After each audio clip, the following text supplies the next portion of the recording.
trouver une place où se garer en centre-ville, c'est vraiment un casse-tête. Alors des chercheurs se sont attaqués au problème, direction les États-Unis, à Los Angeles. À Los Angeles, oui, mais en passant par une table tactile. Alors là, il est 1h22. Il est 1h22, on est dans la nuit.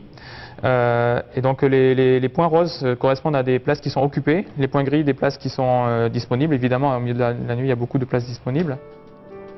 En temps réel, le suivi du stationnement dans le centre-ville. 7000 capteurs détectent en permanence les va-et-vient des voitures. Combien, dans quelle rue, à quelle heure? Le système fonctionne depuis 6 mois. Il part d'un constat, 30% des automobilistes qui roulent dans le centre cherchent où se garer. Los Angeles veut réduire les embouteillages et la pollution, en modulant le prix du parking. Là où il y a beaucoup de gens qui veulent aller, ça va être cher. Là où les gens ne veulent pas trop aller, on va réduire les prix pour les inciter à se garer un peu plus loin et à marcher un peu plus. Là, on a des effets positifs, c'est-à-dire que les zones qui étaient saturées sont un peu moins chargées et les zones qui étaient moins utilisées jusqu'à présent sont un peu plus utilisées.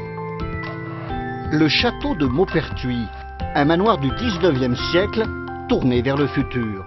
Depuis 1991, c'est le centre de recherche européen de Xerox. Un grand nom américain de la bureautique et de l'informatique, l'inventeur de la photocopieuse et aussi de la souris et de l'interface graphique de l'ordinateur. 123 000 salariés dans le monde. Ici, près de Grenoble, ils sont une centaine, des chercheurs et ingénieurs de 23 nationalités. Et Xerox est en plein de transformation, c'est vraiment une transformation historique. Nous continuons encore à vendre des imprimantes et des copieurs, mais la plupart de nos revenus aujourd'hui viennent de services. Des services hyper automatisés pour de multiples secteurs. Les transports donc, avec cet autre exemple, la gestion du réseau public de Nancy. Une supervision des flux et des besoins. Autre domaine, la médecine. Un système pour détecter les infections nosocomiales est expérimenté au CHU de Lyon. Le système ici détecte des éléments dans toute la documentation produite dans un hôpital qui peuvent être liés à un problème d'infection nosocomiale, de façon à transmettre une alerte. Ces technologies doivent intégrer un facteur essentiel, la dimension humaine.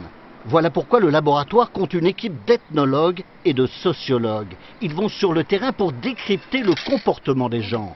C'est le cas pour le stationnement.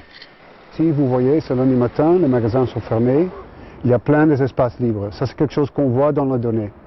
Mais sur le terrain, on voit aussi, est-ce que les gens comprennent les signalétiques, est-ce qu'ils comprennent comment ça marche, ce parc-mètre?